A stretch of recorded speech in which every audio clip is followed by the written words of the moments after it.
સમગ્ર ગુજરાત સહિત નવસારી જિલ્લામાં પણ ગણેશ ઉત્સવની ઉજવણી ખૂબ જ ધૂમધામથી કરવામાં આવે છે।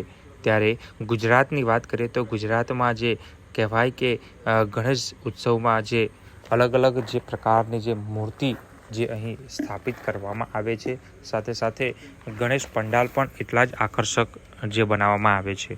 ત્યારે ગુજરાત સહિત નવસારી જિલ્લાની વાત કરીએ તો નવસારી જિલ્લામાં 5000થી વધુ શ્રીજીની મૂર્તિનું સ્થાપન કરવામાં આવ્યું છે, જેમાં નવસારીમાં પણ જે અલગ અલગ સ્વરૂપમાં શ્રીજીની મૂર્તિનું સ્થાપન કરવામાં આવ્યું છે।